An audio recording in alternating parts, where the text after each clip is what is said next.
បាទអរគុណបងប្អូនអរគ្នានេះទស្សនភាព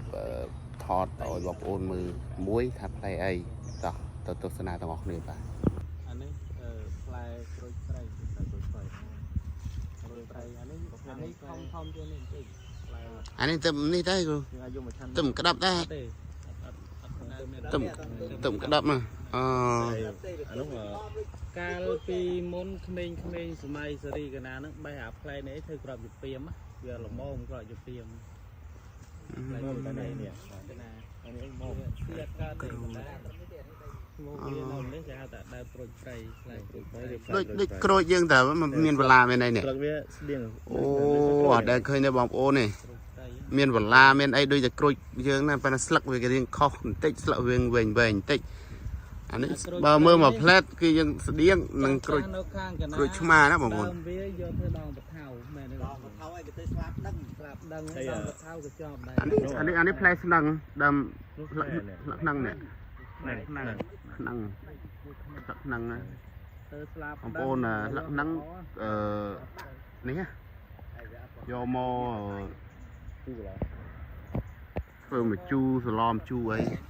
សបោនៅសល់ដើមឈើច្រើនណាបងប្អូននេះអានេះដើមធ្លោកបងប្អូនអត់ស្គាល់ដើមធ្លោកនេះនេះខៅធ្លោកហើយនេះដើមឈើទាលធំល្អនេះបងប្អូនហើយអត់ឆ្ងាយទេបងប្អូននៅសាលារៀននេះបាទសាលារៀននៅវត្តនេះឯងបាទនេះក្នុងវត្តនេះក៏រក្សាបានដើមឈើច្រើនដើមឈើទាលដើមไม้សាក់អីដាំមិនតិចឆ្នាំទេបងប្អូន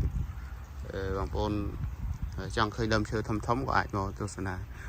នៅវត្តនេះក៏ឃើញដែរបាទនេះខ្ញុំអត់បានចូលទៅថតក្នុងទេបាទហើយនេះសាលារៀនតាមមើលទៅសាលារៀននេះពីមុនមកក៏ដីវត្តដែរទេទៅមកសម័យក្រោយក៏យើងកាត់ចេញចឹងបងប្អូនបាទ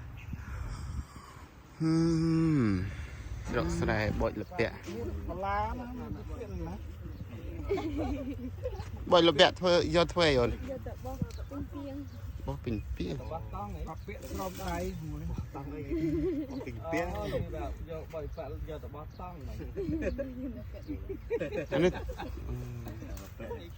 បោះទៅឡាមឡាមខាងហ្នឹងយកទៅអាចបានធ្វើគ្រាប់ដូចអូនេះមានផ្លែដែរនេះផ្លែចូលធំដែរជួយគេទេគេរឿងលពាក់ស៊ូគេរឿងរៀននេះកាន់តិចមកចត់ស្អីចេះ